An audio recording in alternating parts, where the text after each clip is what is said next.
friends. Welcome to a steamy walking with J.Beau. Very humid today.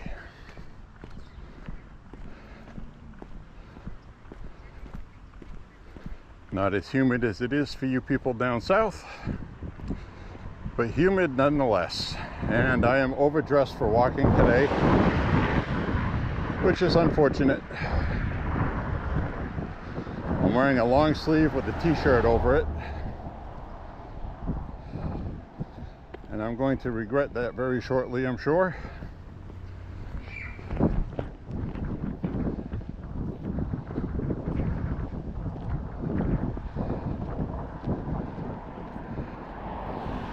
But sweating is always good with walking. I just don't want to overheat. And the sun's not out today, so should be fine. It's also a little bit of a breeze.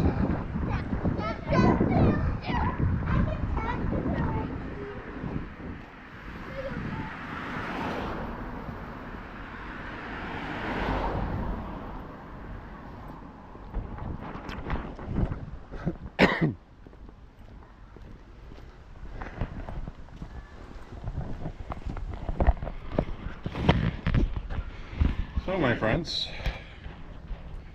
hope you enjoyed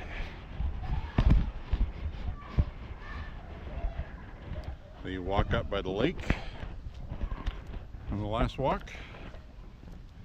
Hope you enjoyed that a lot, actually.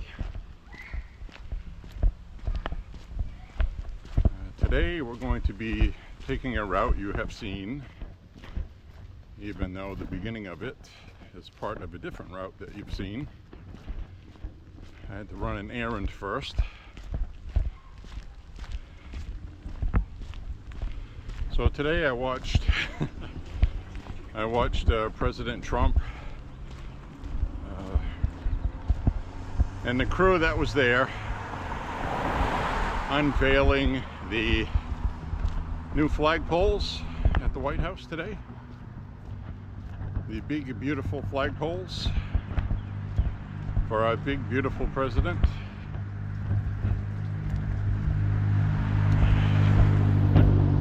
What's interesting about watching President Trump is he talks to people and he listens. He's not one of those people where he's waiting for you to finish talking so he can talk, or he's just humoring you by listening to you.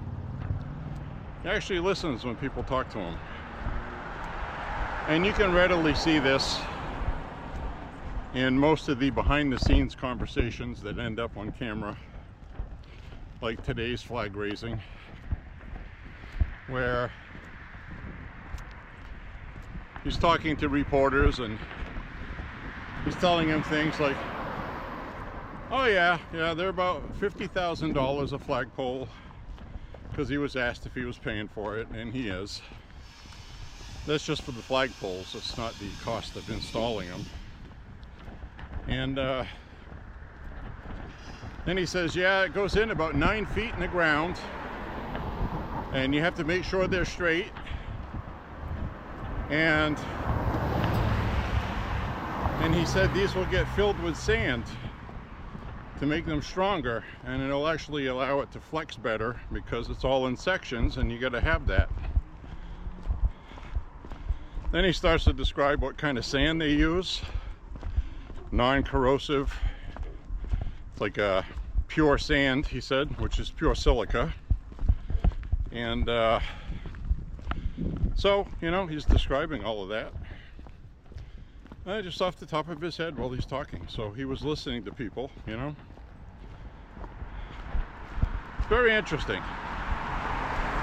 So here, we still have a Kennedy sign out on the lawn. Kennedy 2024. Make America Healthy Again, which is what I'm doing while I'm walking. And you should be out walking as well. Getting some exercise, staying in shape, fitness.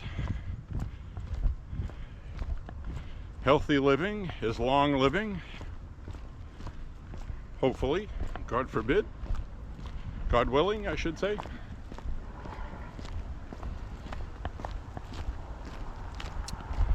So, the flagpoles are up today on the south lawn, and there's another one on the other side of the White House as well that was put up.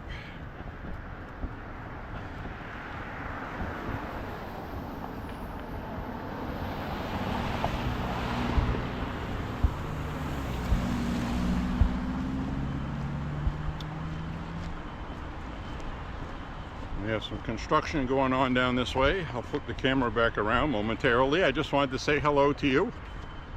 We're going to have a good walk and talk today. A lot of stuff to talk about, and a couple of things I didn't talk about on the walk by the lake because it just didn't seem right with the vista we had. So, be right back in a second.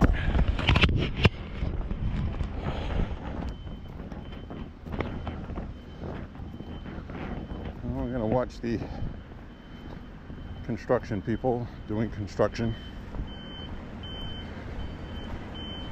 flattening a road after installing it.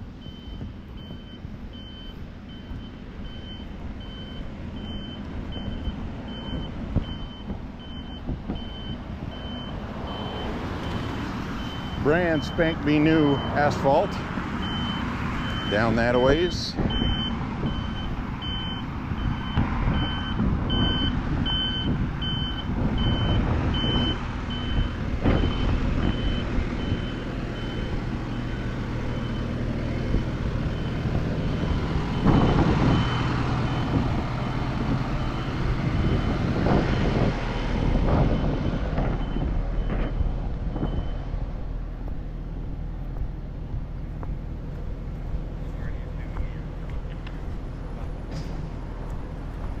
Hey. Hey.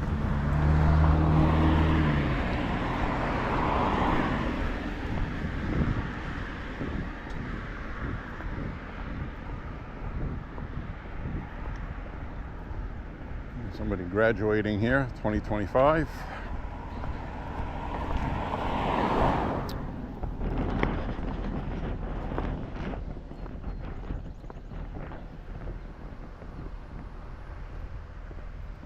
That's nice.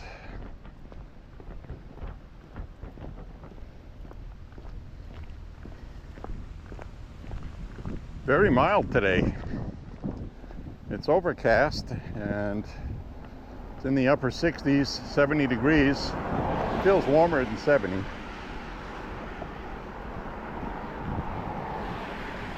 Next week we're gonna have, and you guys down south are waiting for it.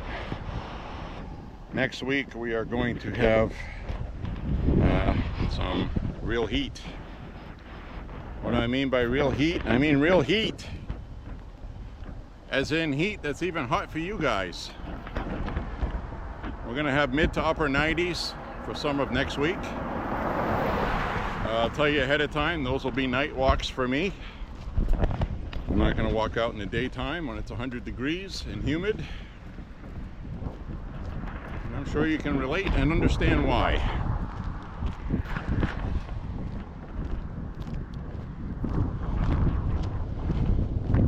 So anyway, one of my brothers is working down south right now. He said it's very humid in Virginia. He's in Roanoke.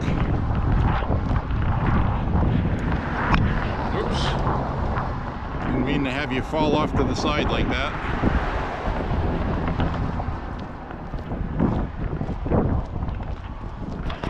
So he'll probably be watching this at some point to catch up on what's going on around here. Maybe. He's not a fan of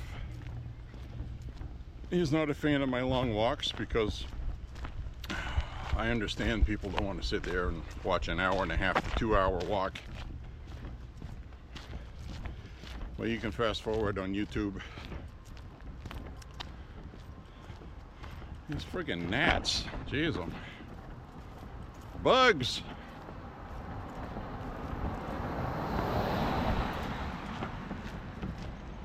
I am going to be warm today because it is humid and I am overdressed with long sleeves.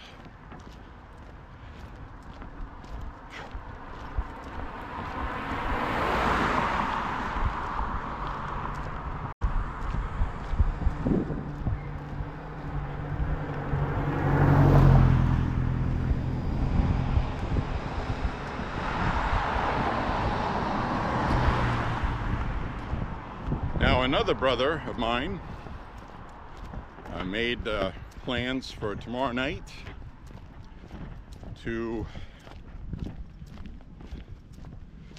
go over and do a nice tabletop review of that original 1945-1911 A1 Remington Rand pistola. I'm going to do a tear down, look at the parts, talk about the proof marks on it, and things like that. So that will be interesting. I will get that edited and uploaded ASAP because that will be an exciting thing to check out.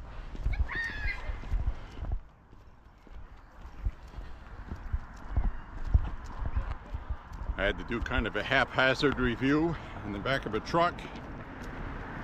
Didn't have all the information, so we'll take care of that with an in-depth look-see at that firearm.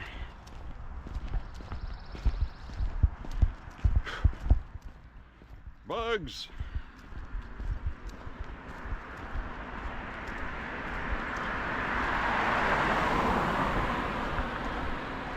So, don't have any rain anticipated.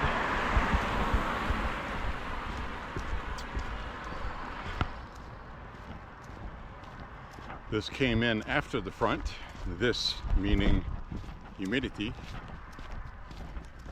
Dew points have gone up. Feels like the dew points are probably around 63, which is not as humid as you guys get down south, more closer to 70 down there, which is pretty hot and miserable. Even higher than that in southern Texas, southern Florida.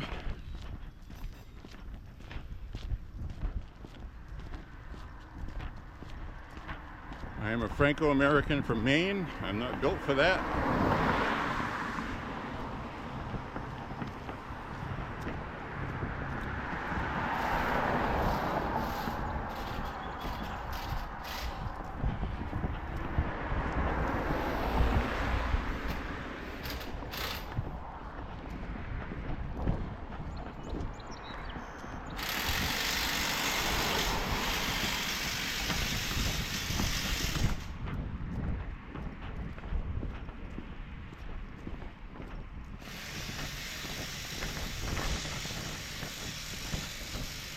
So,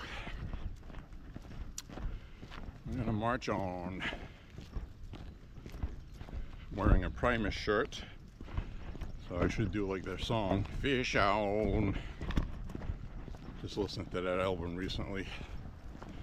Really like Primus a lot. Saw them live right around 2003, 2004. Really excellent show. Really enjoyed that a lot, actually. Concerts now, geez, $100, $150, $200 for a ticket. Are you kidding me? I'd never pay that for a ticket to go see anybody.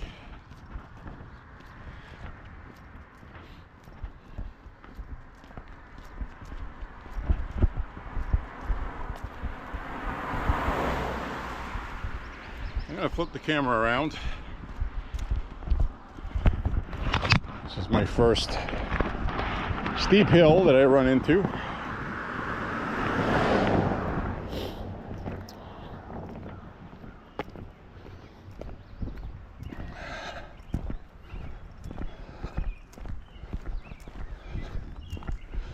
Our Democrat lawmaker lives here from my district.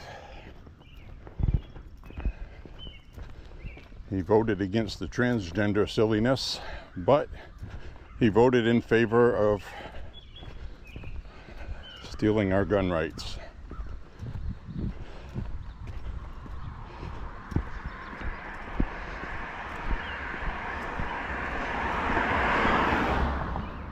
Passes himself off as a moderate Democrat.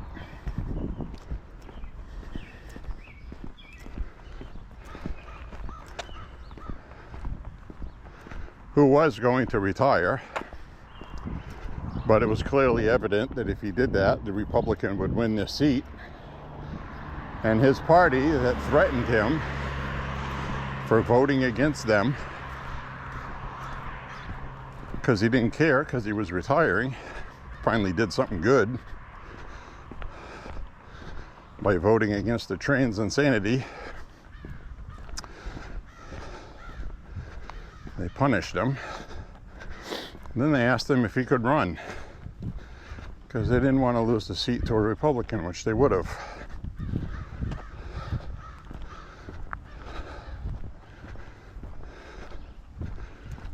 This seat was Republican just 6 years ago.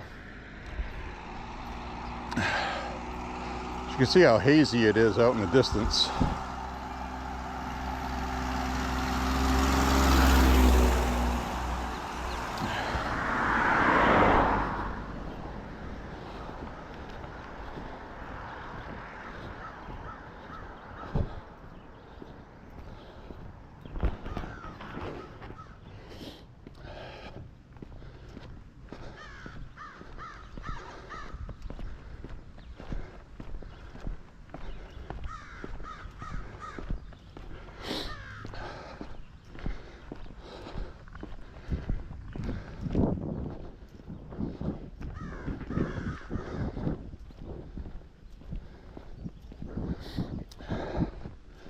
That's the first part of this long, steep incline. I got about another quarter mile to go uphill, and then we'll level off.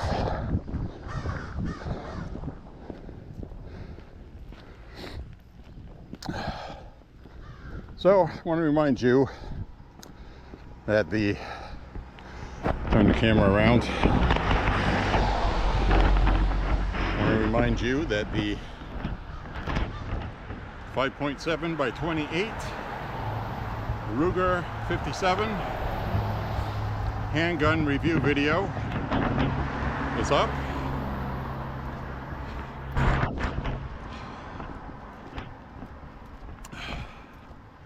In the firearms shooting and reviews playlist on the profile.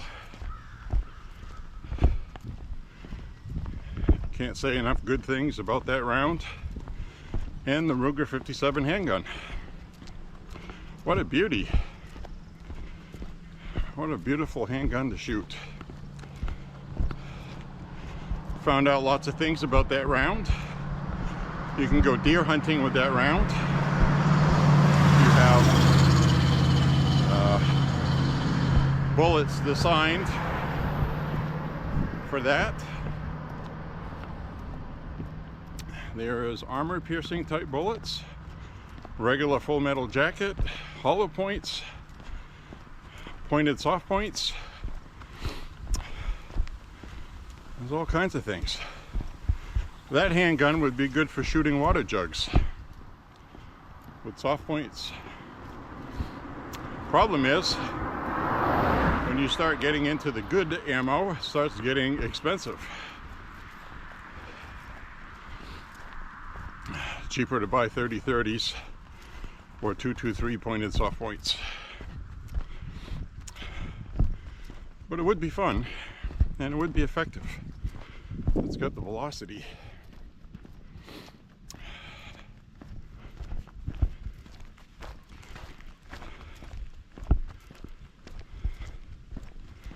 All right, here's the steep part. I'll turn the camera around so you don't see me die.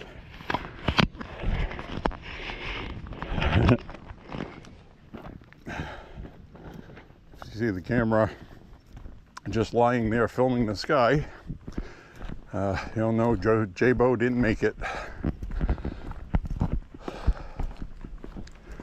Now, today is the first day that it feels humid. I should have worn just a t-shirt and shorts today. Lesson learned. A lot of times too, I don't like to wear shorts when walking from anywhere near green stuff like this, because the bugs find me rather tasty. We already did that this year. I wore shorts, and sure enough, I got 2 mosquito bites on my legs. So I think I'd rather wear some loose-fitting pants. Walking in the city would be okay with shorts.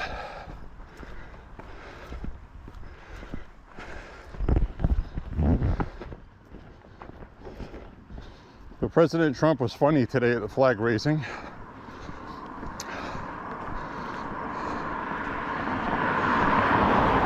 said, today we're going to do something with the flagpole. He goes, I can't tell you what it is because it's the E word. I thought that was funny.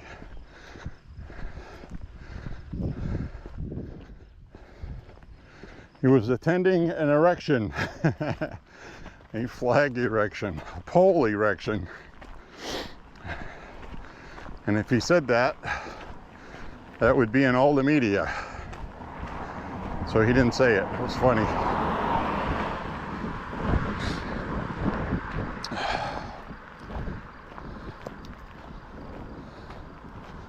"100-foot tall flagpole. 2 big beautiful flags.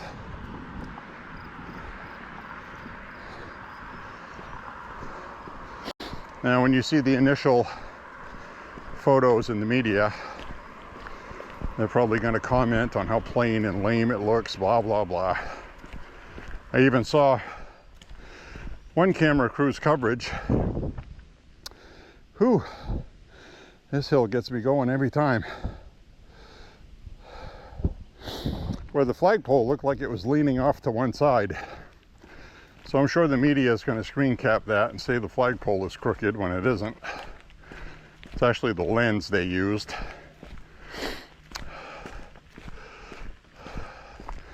When you use a fisheye lens and you look off to the side, that pole right there will look like it's bent or leaning over.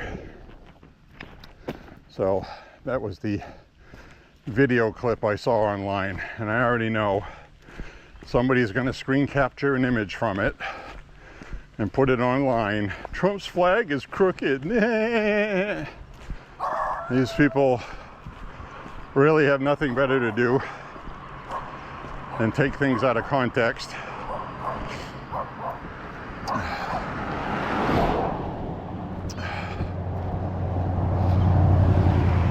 So we get over this hill crest up here.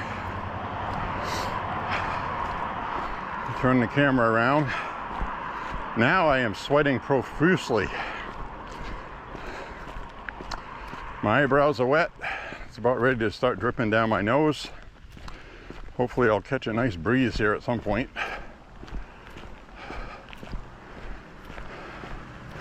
Doesn't take long to get the juices flowing, my friends.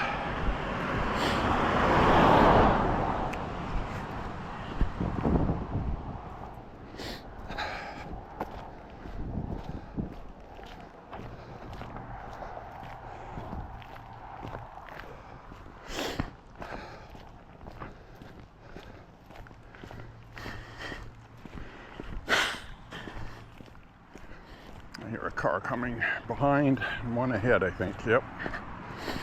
I'm glad I can still hear that stuff.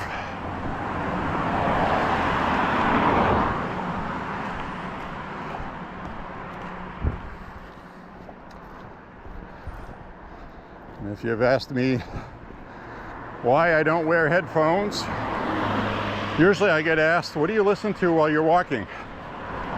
Absolutely nothing. Personally, I feel it's very dangerous to walk and not be able to hear what's coming up behind you or towards you.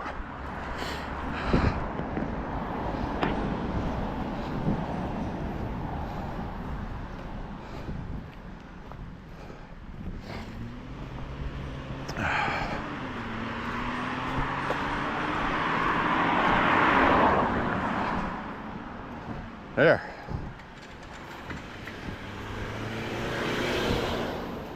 Just crested the hill. Somebody's front wheel drive is starting to click. It's a UV joint.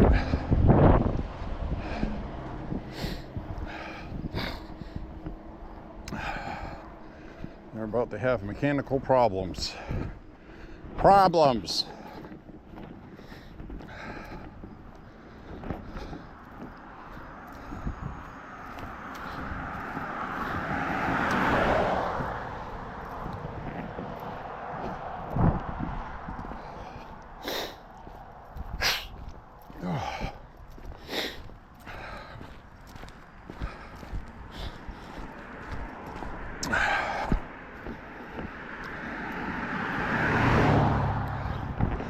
All right, I'll turn this around now.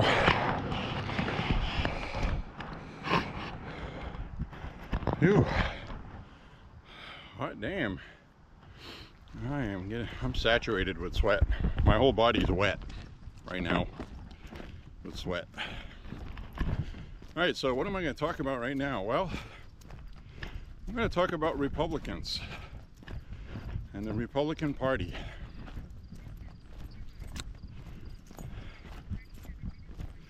I have a lot of issues with people that voted for Trump in good faith, now seemingly second doubting, because they think we're going to be in a war with Iran.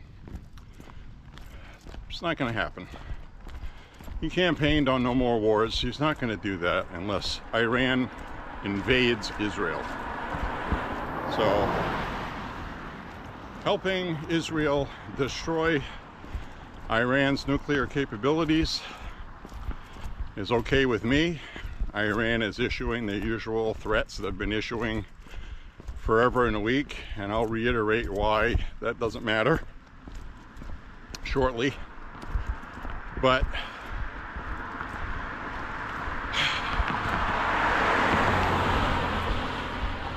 Israel was attacked by Hamas in 2023. A lot of horrible, horrific things happened because Hamas was financed by Iran. Iran has been financing and arming terrorism since I was a little kid, when Iran first was taken over by the mullahs in 1978, 79. We had the hostage crisis there. I remember that. I'd come home from school, see what the updates were for the day. So I remember all that stuff, okay? Talking from experience, Iran has chanted death to America forever and a week. They have been responsible for terrorist attacks that have killed American soldiers in Lebanon and elsewhere, because they also finance Hezbollah in Lebanon. So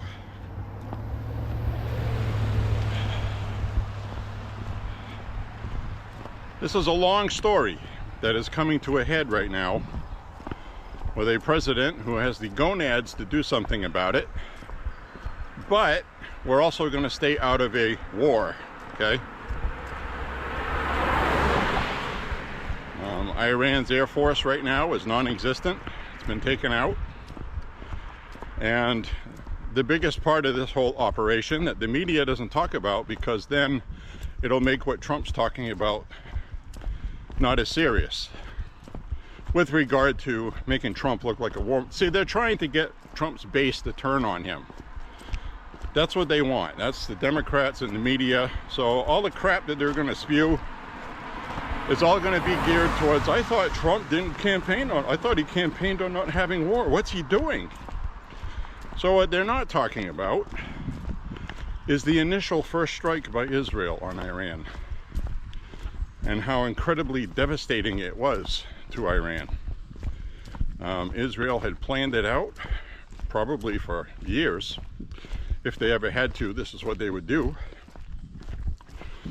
They had home addresses to all of their top military personnel, nuclear scientists. They had addresses to everybody, locations, and more importantly, they had plants that had snuck into Iran and were living in Iran off the grid, out in the boonies. Tough survivors, you know. I'm talking about food, water. They were out there living off the land, planning and plotting all this stuff for when this day would come. And Iran got hit at one time, all at once.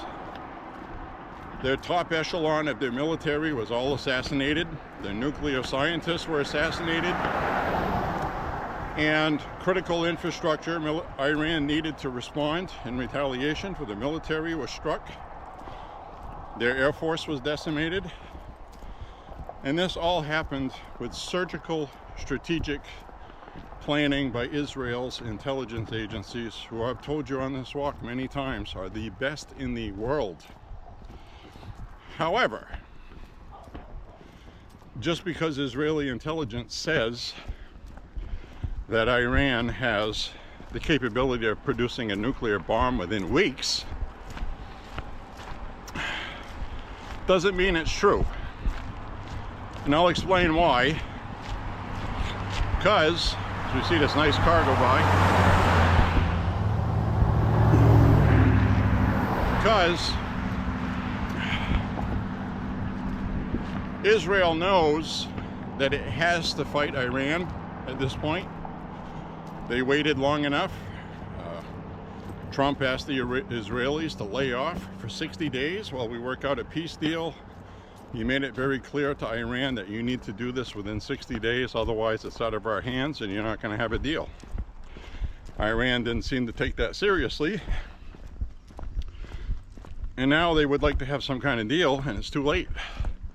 Things are already in motion. Israel already attacked Iran. It's too late. So Israel's going to be in it for the long haul.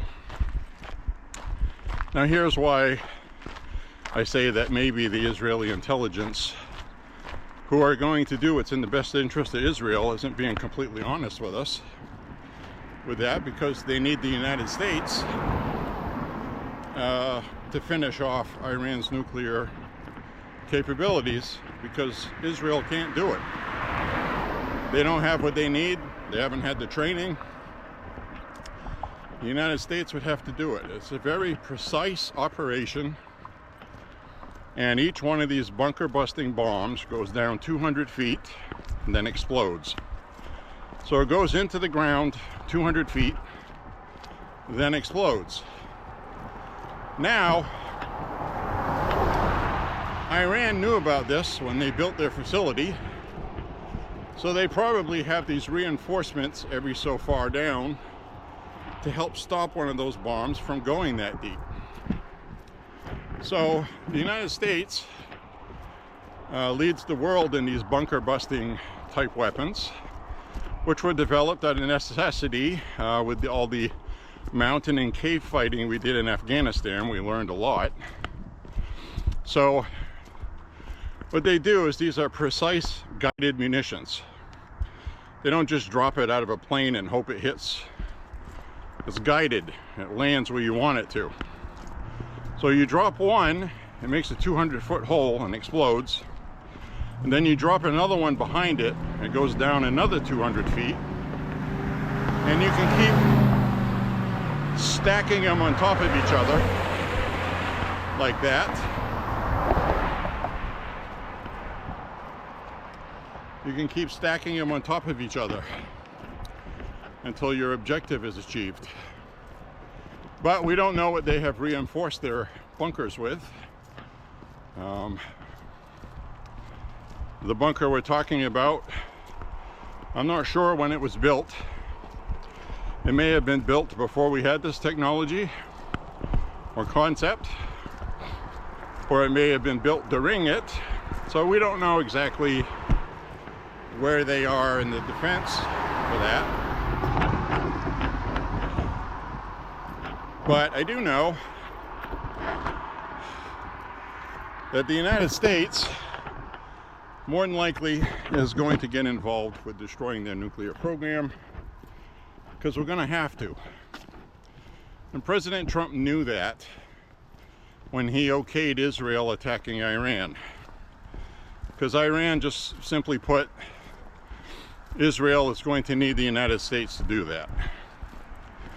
So it's pretty obvious that we're going to be involved with getting rid of their nuclear program. What I don't want is the United States involved in bombing targets in the city, things like that. I think we should just take care of their nuclear program. That's what Trump campaigned on. So now I'm getting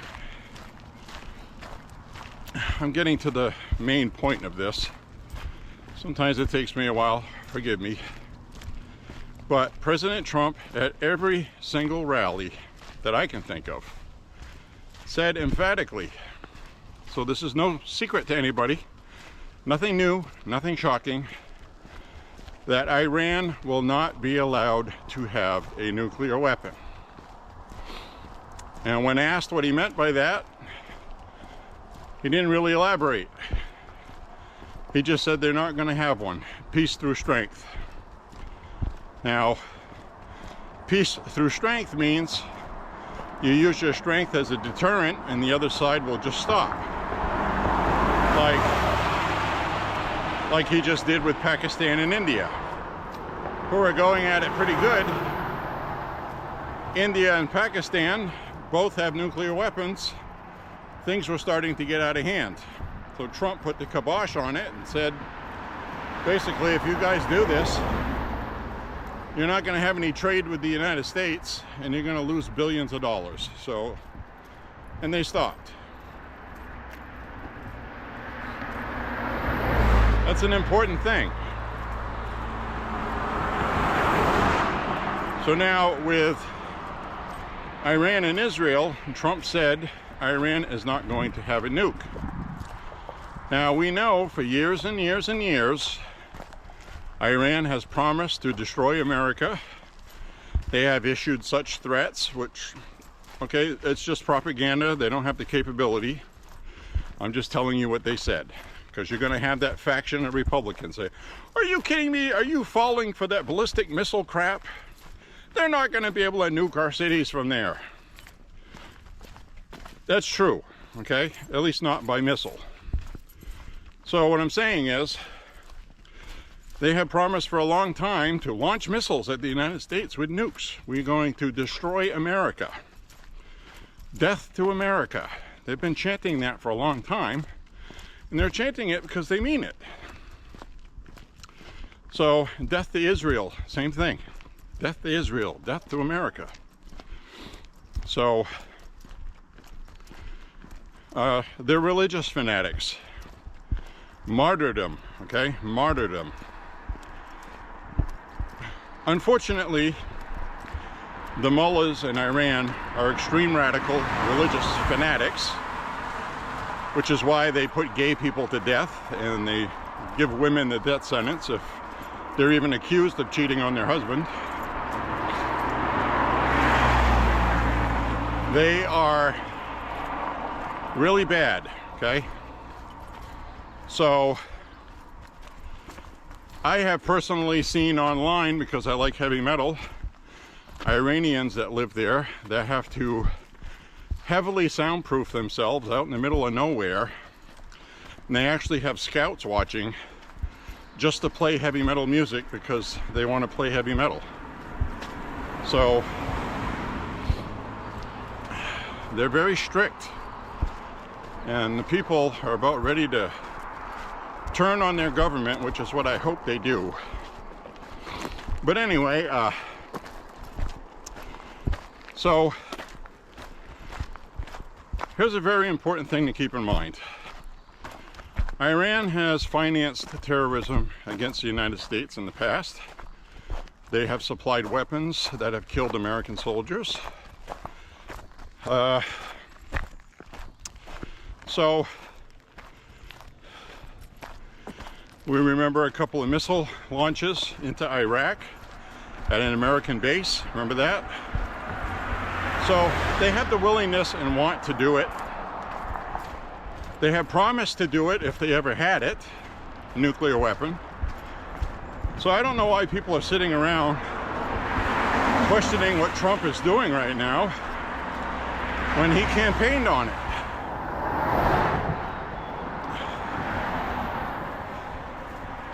Now, of course, you're going to have the warmongering Republican rhinos get a raging boner at the prospect of bombing Iran. So people like Lindsey Graham are running around on all the media outlets. Oh, I'm so glad Trump's doing this. Well, nobody knows what Trump's going to do. I know I fully support removing Iran's nuclear capabilities. I have no question about that. They will use it. And because of martyrdom, they don't even care if radiation comes back onto their own people and kills them, because it's martyrdom. They will be heroes for dying of radiation sickness. As we see this tractor, bucket thingamahoozy out here as I'm getting attacked by mosquitoes.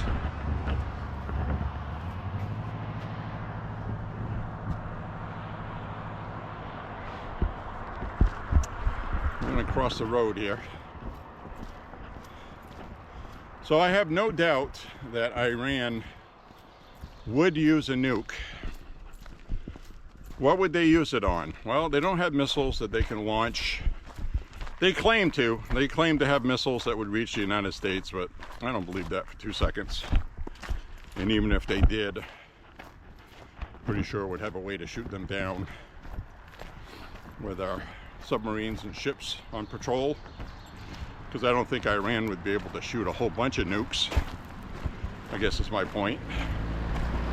1 or 2 would not be good, obviously.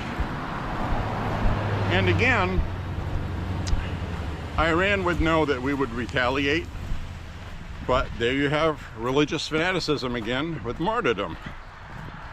How much do they care? Now Israel, on the other hand, if a nuclear bomb goes off in Israel and Iran did it, you and I both know the United States would be in this war before you could even finish snapping your fingers. And it would have to be that way. So would Europe and NATO.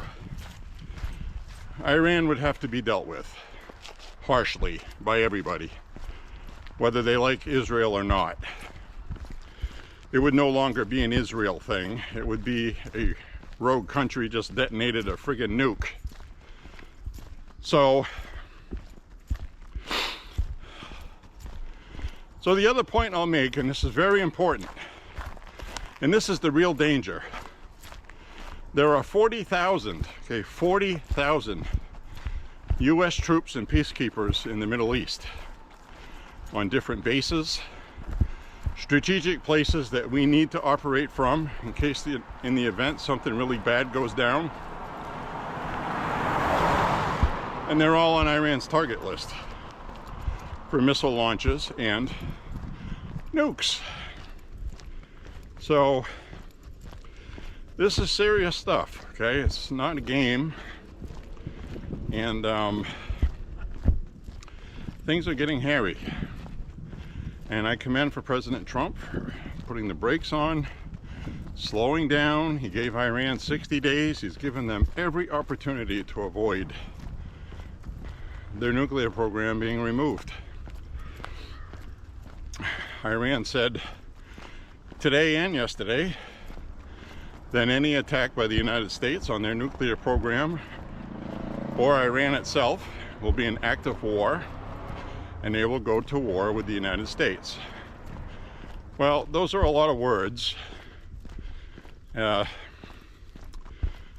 don't have what they need to do that. So, you know, 10, 15 years ago, maybe But the sanctions the first time around was so crippling until the idiot Biden gave them billions of dollars back that their military, like their Air Force that is no longer existent now, was 1970s technology. They've never redone their military. Phew, mosquitoes. So, they just don't have what they need to wage war. And they won't have an Air Force, and Israel took out most of their air defenses. So right now, Iran is pretty helpless and at the mercy of whatever Trump decides to do. So they're issuing these threats, trying to change public opinion among us, the voters, to pressure Trump into not doing it. So I fully support taking out Iran's nuclear capability, but I do not support fighting a war for Israel with Iran. I can't say it any plainer than that. And Trump is smart enough not to get involved in that, even though the rhino Republicans in Washington, D.C. desperately want that. They love having their wars. So they want to wipe Iran off the face of the earth. Where I want to see the Iranian leadership removed from power, which we all know regime change will be almost impossible in Iran. A lot of these Republicans talk about it like it's doable, but it's not. You get rid of the Ayatollah, there's another one right behind him, another one right behind him. They've been rooted in there since the late 70s. They have an hierarchy, and you would have to go on a mass extermination campaign of leadership, which the Israeli secret agents, their Mossad, is very capable of doing. So this is Israel's problem. We'll just be supportive. We're not going to get involved too heavily. I trust in Trump, and he'll keep his promises that he made. He said both, peace through strength, Iran will not have a nuke, and we are not going to get involved in any new wars. And I take him for his word at that. So in the meantime, you have these Republican mouthpieces on the internet saying that Trump has been he's selling us out. They got to him. The rhinos are banging their war drums and Trump's on board with it. That's not what's happening. Nobody knows what Trump is doing. Hi, little chipmunk. Nobody knows what Trump is doing except Trump. And when's the last time you saw Trump cave to anybody else? Seriously. Nobody. So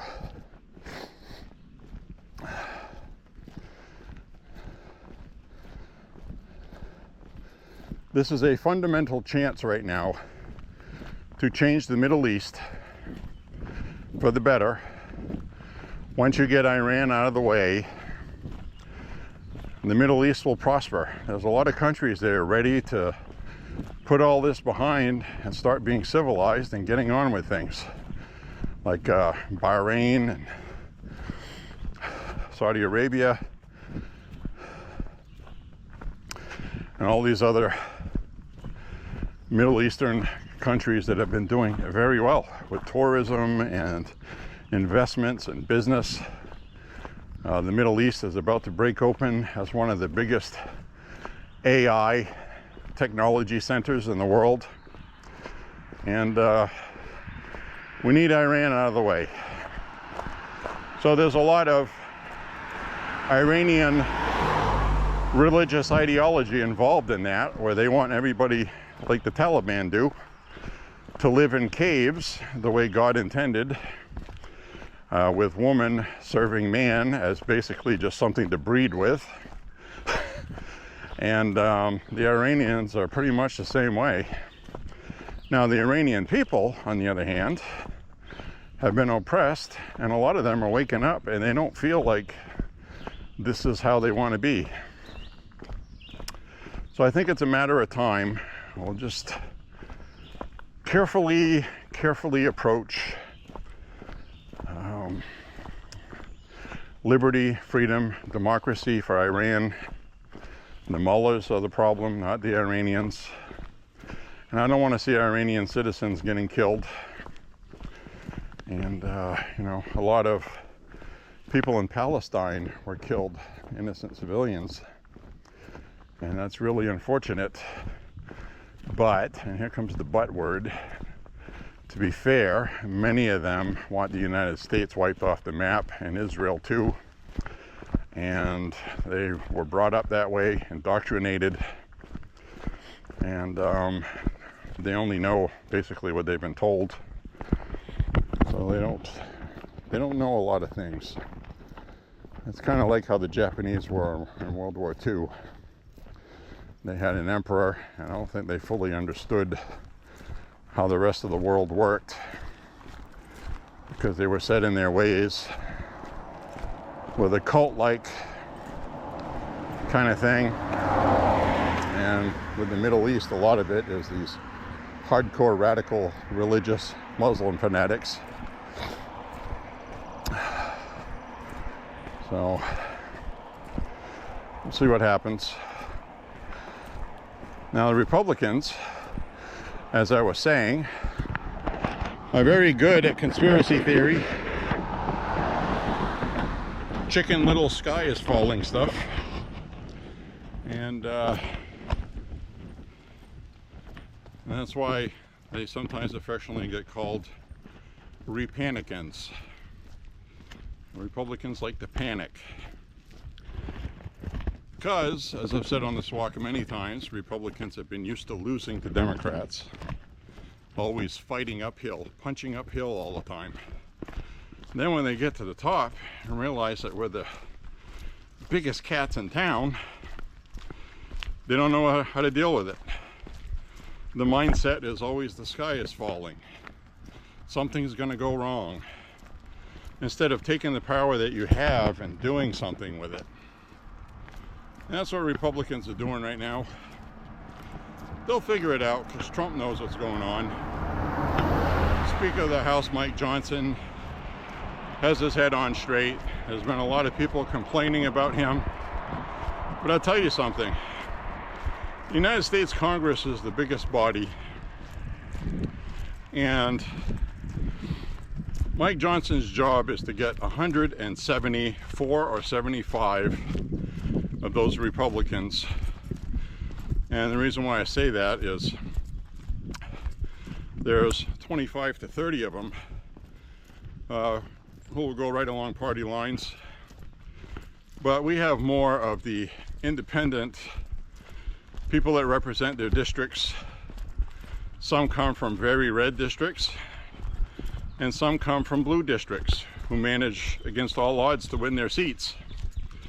So he's going to have a whole bunch of people to deal with, where the Democrats are more like a socialist party. Whatever their leader says and their speaker, House Speaker says, they just do it. They don't question it. And the ones that do question it, they get punished by the Democratic Party. So the Republicans have more free thinking, willingness to debate, work things out. So it took a long time to get the big beautiful bill together, and that is Trump's entire legacy in that bill. That has to pass, because reconciliation, budget reconciliation, is the only way that will pass. Despite what you see on the internet, people will say, it is.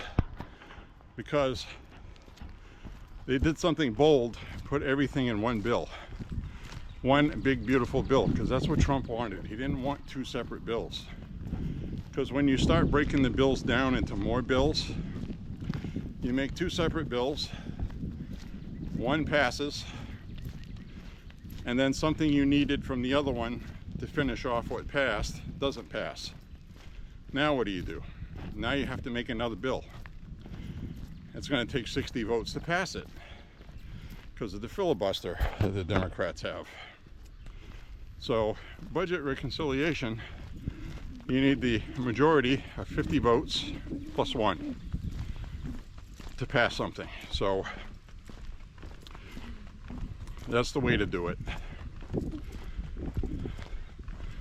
And like Mike Johnson says, and he's right, we would like to get $8 trillion cut from the budget now, immediately. But that's unrealistic. You can't do it. Not through reconciliation. And the Democrats are never, ever, ever going to get on board to vote for anything that will help Republicans or Trump, because the Democrats are losing badly right now. And they cannot afford politically to give any Republicans a win whatsoever. And they won't. They will go down with a sinking ship and bankrupt this country before ever giving Trump a win. So you hear a lot about the Congressional Budget Office, CBO. CBO says it's going to add to our debt. It's going to add to inflation. We may see a recession. According to the Fed, as Trump calls him, too slow Powell.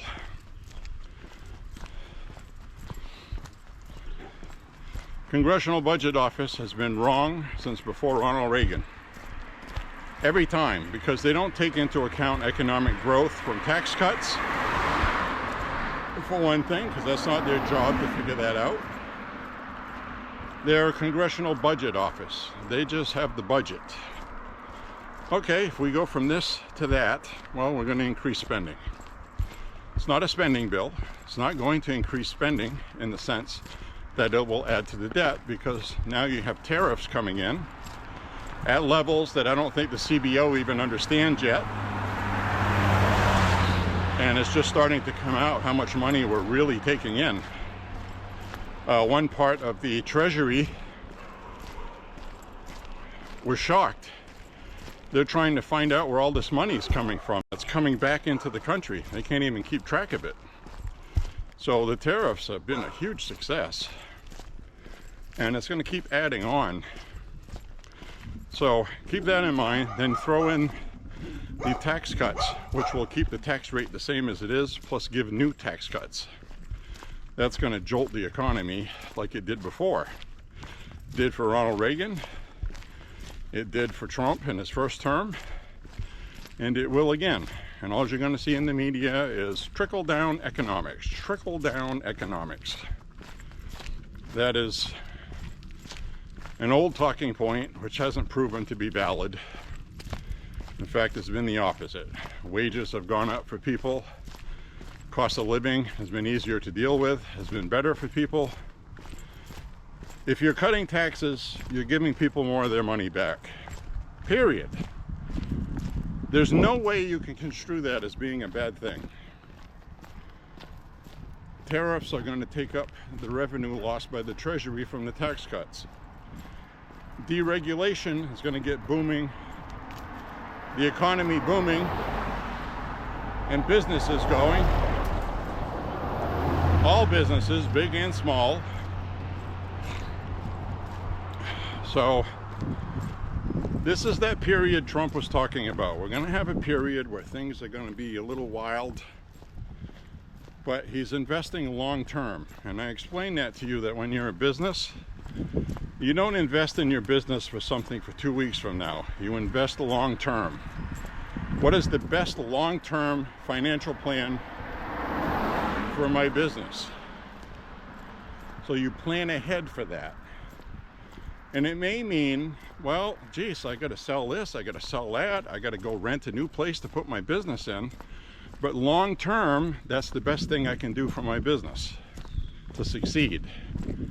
So that's what we're doing right now. We're reorganizing things from the way we've always done it. And the other plus is the Republicans are going to be codifying into law DOGE, okay? Department of Government Efficiency.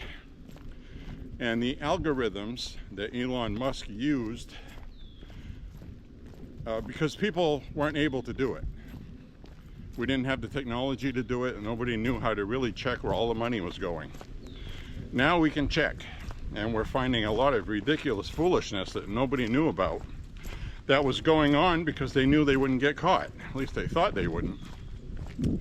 Now we got 4 business guys that were associated with government tax dollars who defrauded us $500 million. And they just got charged this past week because of Doge. So that's the first of many that we're going to start hearing about. And of course the media is not talking about it, so I'm telling you about it. Look it up. $550 million these guys stole fraudulently. And they were charged. And I think they're going to plead guilty because there's no way they can get out of it. If it wasn't for Doge, nobody would have known about it. So the media is not going to tell you about it because that's a win for Trump. So everything is always going to be kept quiet, minimalized, and you're not going to hear about it. Because Trump.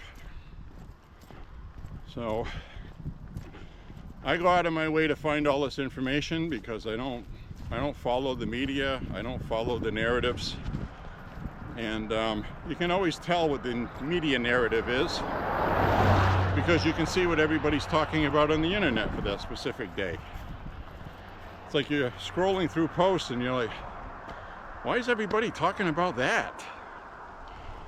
Ah, there it is. And you see an article, you see a video, something from CNN. Oh, that's what they chose for today's news item. Today it was,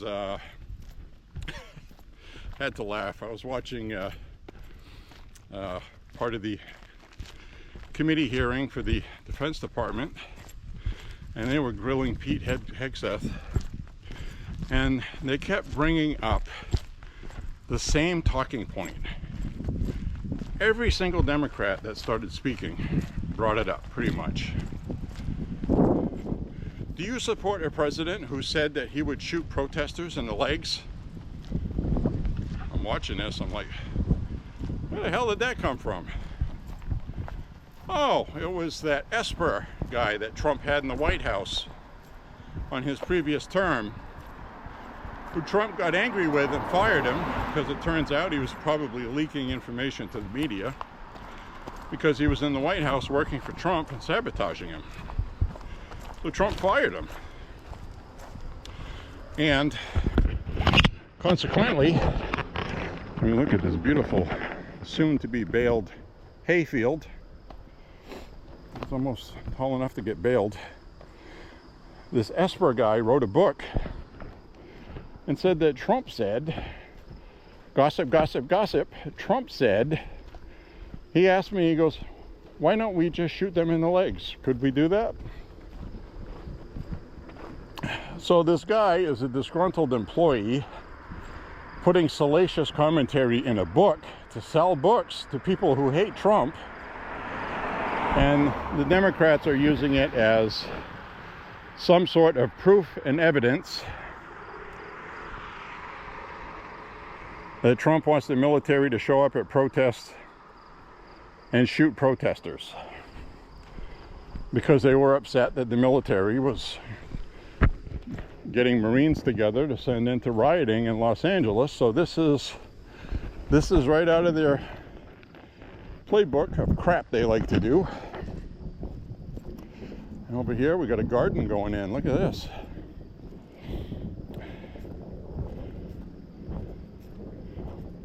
Isn't that nice?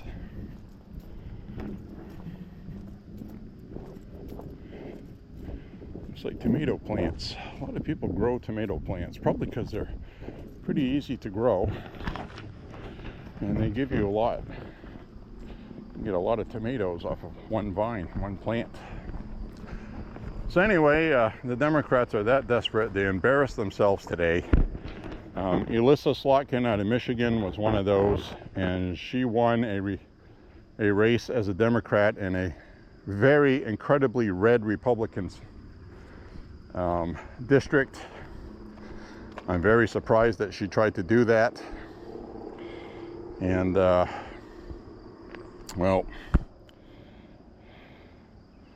Democrats are going to pay for this foolishness.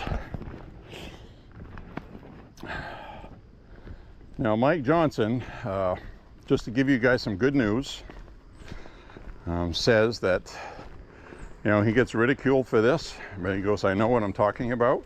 I'm not going to say it if it's not true. He said, I expect the Republicans to not only win midterms next year, but gain probably about 20 seats. And the guy that was interviewing him was like, well, how the hell are you going to do that? Because this was a major shift in policy election. And Trump was reelected.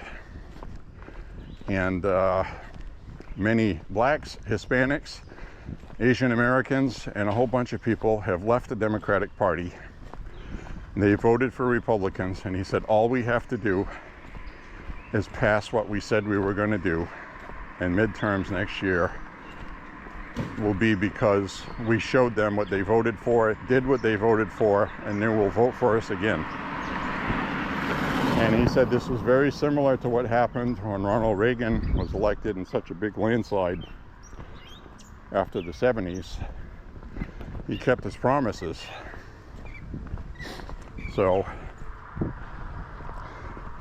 that's going to be the strategy going forward, and that's a winning strategy. Give the people what they voted for and they will come back. So, and he knows firsthand how much trouble the Democrats are in because he talks with them. He knows. So it's also looking good for the Senate. And he said the other thing, and this is the biggest thing, is that most of the Republicans are in districts that they should win because they're from red areas, and there's a lot of Democrats who come from red districts who are going to be in trouble. Jared Golden here is one of them. Congressman Jared Golden was in a Republican district in a seat Trump won by 9 points in this district of mine. Our one electoral college vote from Maine comes from this district that I vote in. And Trump won it by a lot. Now, Kamala Harris won the entire state by 9. Okay, so the rest of the state is Looney Tunes, but we do have a congressman from this district who is a blue dog moderate Democrat who ran on not taking the guns away and then accepting money from Soros saying, I want to ban assault rifles, and then walked back on that and said people should register them with the government, but they should be able to own them. So he's been wishy-washy. American voters are not happy with that. He almost lost re-election. He lost by something like 1,000 votes or less. That was after a recount. And he only won because of ranked choice voting. But to be honest with you, I think he would have won that even without the ranked choice voting, because they only had one official write-in candidate. There wasn't somebody else actually on the ballot. It was just a write-in. And there wasn't enough difference to make a difference, if you know what I mean, as Paul Harrell would say. But that being said, he almost lost. And Paul LePage is going to be running against him next year. Paul LePage is hugely popular in this district. Big league popular like Trump is. Paul LePage was Trump here in Maine before Trump decided to even run. They ran national headlines on our governor here, Paul LePage, when he served 2 terms. He was term limited. Now, he ran against Janet Mills to be governor, and he didn't win, and to be honest with you, it wasn't close. But that's because I think people were just tired of seeing him running for the entire state. It's kind of like we're going back to the past, which is kind of like, if you remember what I said I was worried about Trump when he was running again. People might have said, you know, Trump's been doing this for almost 10 years. You know, we need something new and different. But Biden was so friggin' horrible, and so was Kamala, that Trump won. I wouldn't say it was easy, but the easiest he's ever had it. And it was an electoral landslide for sure, absolutely. So anyway, coming up at the end of this walk, and I still got a lot of stuff to talk about. Holy crap. I have to save it for another walk.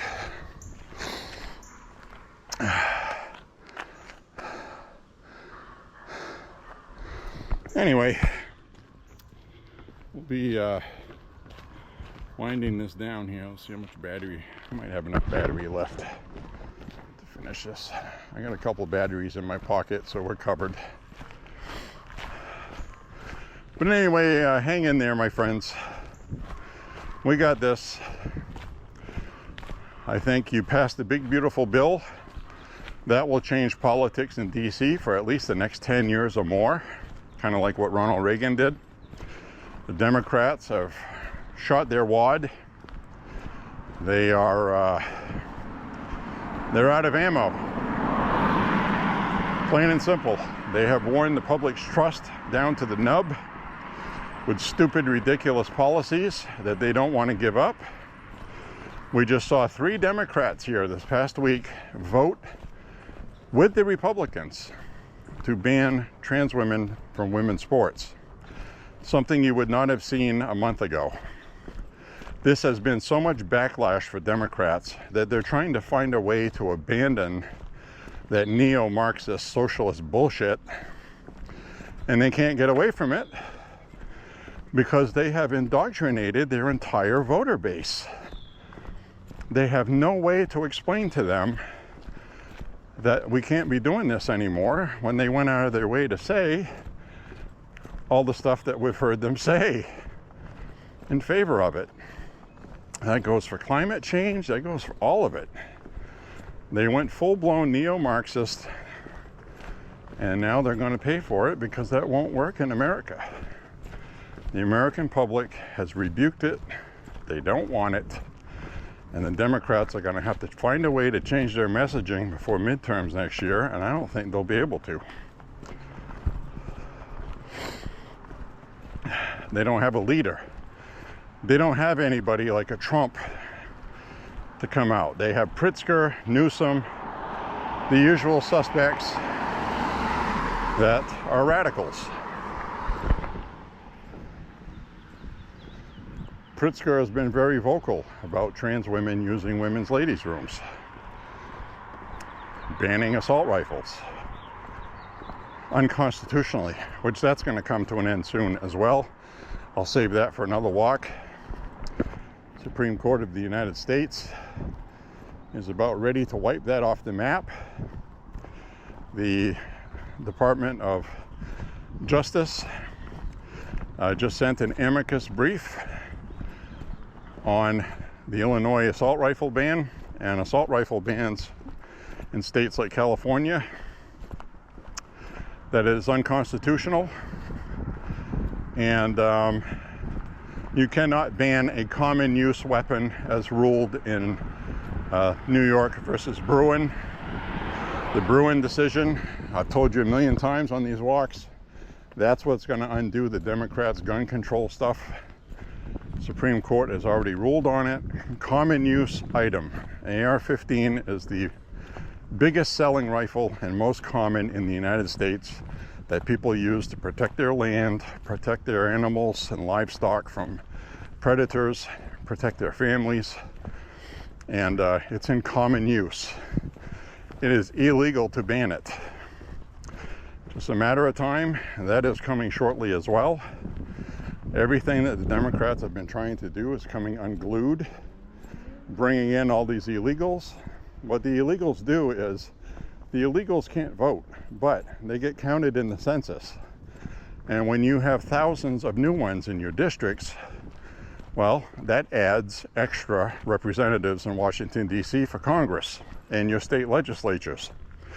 That's how California got to be as corrupt as they are. So they are doing that nationally. So the Republicans want to deport the illegals, and then we want to change the census laws. We can change the census laws, and we can stop that foolishness. So the Democrats don't even care if these illegals vote or not. It adds to the population of the census so they can have more Democrats sent to Congress, have more control. The other thing it does is all these illegals that come here because of birthright citizenship, they start having babies. All these illegals are going to be giving birth to citizens who 18 to 20 years from now are probably going to be voting for Democrat, though there's no guarantee. Maybe they won't be. But this was the long-term plan by the Democrats. Long-term planning is very important, not short-term, as I've explained on this walk. So that's what we have to deal with. I hope I explained everything well. If you have any questions, please feel free to ask them. I still have a lot of stuff I wanted to talk about today, but we're simply just not going to have time. Hopefully I'll think about it on the next walk. But this walk went by very quick. I thought it was pretty entertaining as far as the subject matter and discussions we're having. So I'd be really interested in hearing what you have to say about it, if anything. If you have any commentary, let me know what you think. I'll be more than happy to have a discussion with anybody that has any questions. And well, I guess that's about all. So with that, click like and subscribe, share the content, say a prayer for Trump and the country. God bless America. God bless you and your family, and thank you very much for walking with J.Beau today. And we will see you on the next walk. Talk to you soon, my friends. Bye-bye, and God bless.